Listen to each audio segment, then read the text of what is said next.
Here we are again, back in the Rain World. I've done a lot of challenges in this game, some harder than others, but they were never that meaningful. I wanted to do something more, something that would last, something that would test me. A world record speedrun with my favorite character, Spearmaster. I had to get it while using only one spear.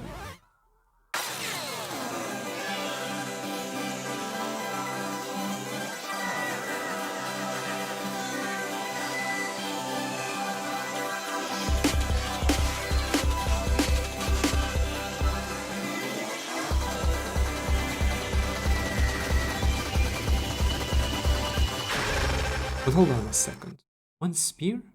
Isn't that way too hard and certainly much slower? Well, you see, the run discussed in the previous videos was a run that did not use certain exploits. However, speedrunners use different rules. So what is it that allowed me to compete with other speedrunners?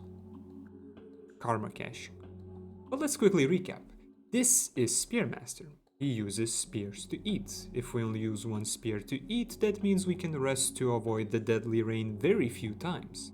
In the previous videos, the trick was the legendary 6-foot spear throw, a brutally difficult trick that allowed us to sleep twice. We don't have to do it now, however, because of this karma caching. If you don't have enough food and you instead starve, the game will not be saved, but you will still increase your karma, at the cost of you being much weaker. However, if you enable vanilla exploits, exit within 30 seconds after starving and then go back to the game, your starve will not be saved, but due to a glitch, the karma gain will. As such, if you can starve, you can get to your maximum karma level. Not only that, karma caching also allows for passage progress, meaning we can get the martyr passage by starving 4 times, use that passage to the same shelter, and now have enough food to rest in a different shelter. This means we now have a route.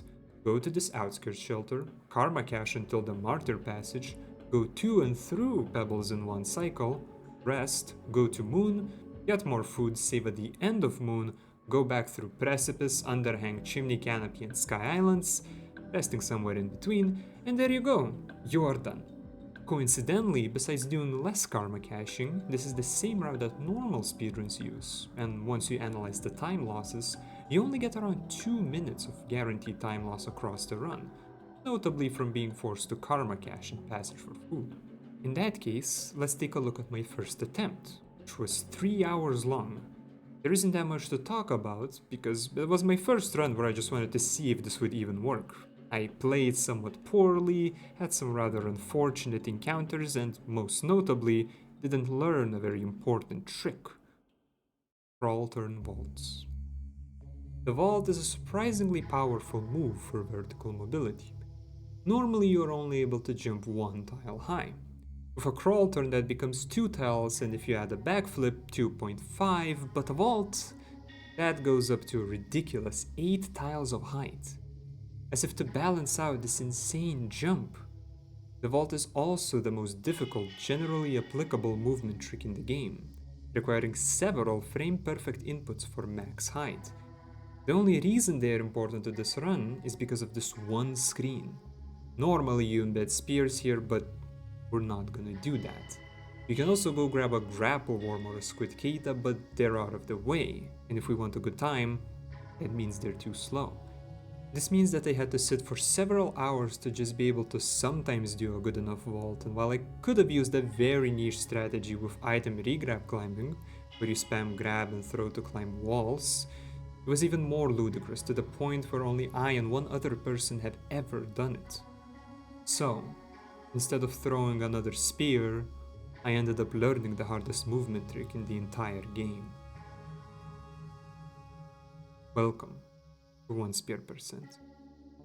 After a couple hours of practicing vaults, I could begin actual speedrun attempts. As you may have guessed, things did not go well. Sure, 1 spear percent may only lose 2 minutes of time, but that's just the guaranteed stuff. How do you defend yourself against creatures? Well, you get creative with rocks. For example, extended slides under lizards always dodge their bites, allowing you to survive Industrial Complex, though that doesn't mean they won't still annihilate you sometimes. Then there are the item wall bounces. What are those? Well, you may know that Remix added an option to bring back wall bounces into the game, meaning that if you pounce into a wall, you can wall bounce off of it, which has simplified the first room greatly. However, the way the game calculates this is with speed, meaning if you throw a rock into a wall, you can also wall bounce, leading to this really funny looking trick for saving some time in Chimney Canopy. This one is actually pretty easy to do. Simply stand a little bit away from a wall and press jump, throw, down and right at the same time and it'll work. You can also slide down a ledge and do the item wall bounce, which saves time in outskirts and allows us to skip dealing with these drop wigs. However, this trick is quite a bit tougher. With these tricks, after 5 streams of attempts, I was eventually able to get my first decent time, 1 hour and 25 minutes, where the world record was 1 hour and 9 minutes. But it was a pretty bad run. I actually died in the wall and continued the run regardless, losing around 13 minutes of time just there. Towards the end of the run, I ended up getting rather stressed and so I slowed down a lot, but it didn't help that the game was throwing me pretty ridiculous situations. Most notable was the Sky Islands room that you've been watching, which just never stopped in trying to end the run. Now look, we can finally keep going. Just kidding, the game said. So the runs continued, but were this it, then this whole experience of the one spear would have been, well, nowhere near as interesting. After a few streams, I decided it would be interesting to do something with my viewers, and so I decided, hey, why not name some specific creatures? Some names were already being used, as I had been calling the red lizard in Industrial Complex Bread, and the Spall Mimic at the top of the wall my arch nemesis, because, well, having to vault over him was rather tough. So, now we have Blackwig, Geode and Aura, Nobody, who is trying to end my run, and Kittybit, who is preparing to do so, Lord Madgrax the Conqueror, who once slayed Rock, Splinter, who really needs to stop trying to end my runs, Gary, hey Gary, Loop, who I must die to use the passage, and Cat, Griffith, here to appear once ever to guarantee a death, Chasing Winds, another iterator who manages to ascend to the top of the wall, Vinci, who just can't stop trying to end my runs. Come on, dude. And of course, the one and only Vengeance, this dumbass spitter spider that has crushed my hopes of getting through Underhang more times than anything else. I still don't know where the hell he spawns from and how he makes it to here of all places. He even got fan art. You may also wonder how I have all these clips though. Well, I could have rewatched all of my streams, but why would I do that when a viewer named Loopcat ended up doing that himself, flipping all of the deaths for the first 23 streams? Big thanks, Loop, saved me quite a few hours working. Regardless, attempts continued and I kept improving. After a while, I was able to find a way on how to do ball skip without using spears. Remember how I mentioned wall pounces? Well, they have slightly different types, and if you use a whiplash, you end up being able to climb walls for a while, which manages to make it here, and then a jump after allows me to not only save time, but also skip dealing with some of the lizards. Well, sometimes. However, I've been focusing a lot on the first half of the run. What about everything after the wall? Well, first we have to deal with pebbles, which thankfully can just be done with a jump. I have no idea why I was using grapple worms here in the previous videos, but oh well. Then you have to go through pebbles, where you could go through unfortunate development to save a bit of time, but well, I'd rather not add that into the run. Next comes the real challenge of the run, the grapple worm section. Now that I could finally use it, that meant I could finally start quickly moving around. But that came at a price, having to do somewhat tough moves one after another, where a missed input could easily end the run. It does look pretty cool though. Thankfully, Moon's section is definitely the easiest one in the run, as you fumble around for a few minutes, sit and wait for a few minutes, and go back to the start for a few minutes. However, one day I had an idea. You know how speedrunners in other games use different languages to decrease the time it takes for characters to talk? Would it work in Rainworld? Turns out that yes, it does, and using Chinese saves 30 to 40 seconds in Moon's dialogue, which is definitely worth it. Presuming you don't mind navigating the menus this way. Which one is it? Which one is it, chat? I forgot. Which one? After that, the only real problem is this room, which is a problem and a room I do tend to underestimate. But it's fine as long as I get lucky. Twice. Then comes the really hard part. The return through precipice and underhang, where I use the most risky tech in the entire run. The fall down this wall, where you have to roll pounds to fall slower. Fast movement along the top of this room and the bottom of this room, where easy mistakes lead to minutes lost. Dodging all of the stupid creatures of underhang like Vengeance or Leapsards. Doing this big jump, doing the surprisingly tough roll, and then not dying here, or to the scavengers, Leapsards, and dropwicks that roam this area. All to finally reach the final 2 regions, which are easier but, well, not exactly free. With all of that nonsense, I needed even more effort, speed, and consistency to improve my time. And so, I did, eventually getting a 1 hour and 21 minute run. But it wasn't good enough. The grind had to continue. So I decided, hey, why not give viewers some more power over the stream? What if when I failed something, there was some punishment? Well, when I created the system, I didn't think much about it, as after all, it was just something to think about, maybe be inconvenienced by a bit during attempts. So I made an Excel spreadsheet that anyone could edit and let viewers do whatever in it. What could go wrong? Right. You have a level, yes. Oh great, so it's the gulag. Oh lord. It's the wrong one, actual one is below. Oh, there we go. Okay, I see. Now, as you can see, they certainly cooked something up. However, that was just the initial system. It has been greatly improved since then. Behold, Project Sword of Damocles. So, how does it work? Well, when I am doing my one spear attempts, the ones that are really difficult to beat normally, let alone do so at world record pace, now whenever I do some crime, I gain some amount of infractions. If that amount reaches 1, then I am put into offense level 1, and so I must do a level 1 punishment. These include visiting an echo, saying the one spear is real whenever entering a region, nothing that tough. Level 2 punishments get harder with something like using no more than 6 rocks every region, making the run a bit more difficult. Level 3 becomes much tougher as I need to bring a spear from outskirts to pebbles, or I can't hit lizard heads with rocks. By this point, VR pace becomes a bit of a stretch. Level 4 is going through unfortunate development, or having to do push-ups during the run, and finally, Level 5 is soul-crushing stuff, such as having to carry another Pearl to Moon instead of using the grapple worm. You may wonder then what crimes would incur such punishments. Well, there are a few, but the most notable one is skill issue, where if I die in a really dumb way, I am punished. Surely that wouldn't make me upset, which would lead me to die, which would make me even more upset. I'm so ready to rage quit, I'm so ready. You may also wonder what constitutes a skill issue, as some Rainbow deaths are just unavoidable. Well, for that there obviously has to be a constitution, which states that upon death, chat must vote. Seems like a great idea until you realize that all chat's going to vote is what is funny, and what they think they could have dodged in hindsight.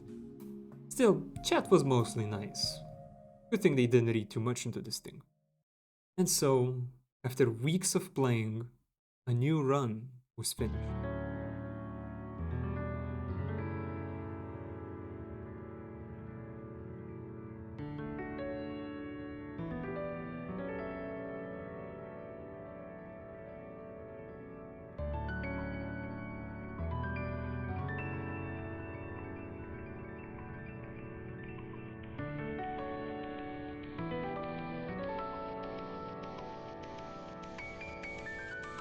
So I went on, doing my nigh endless attempts.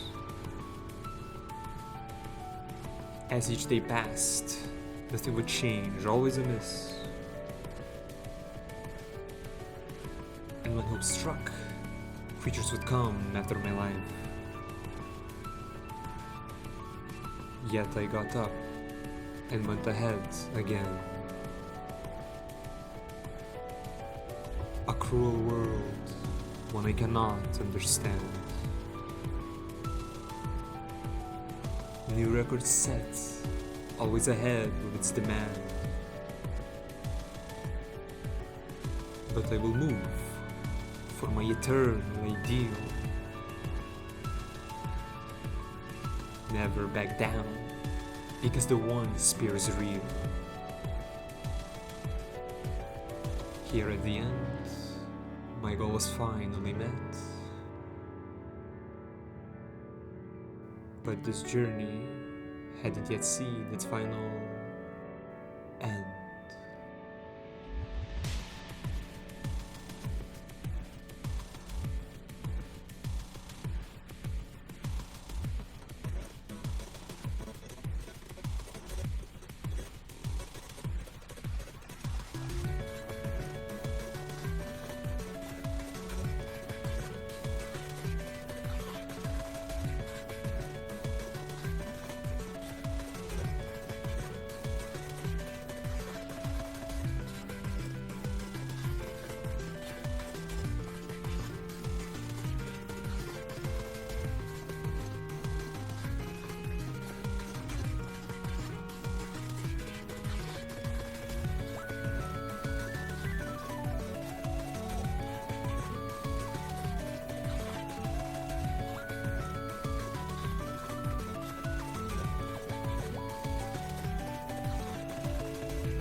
So here we are, having achieved a new bliss.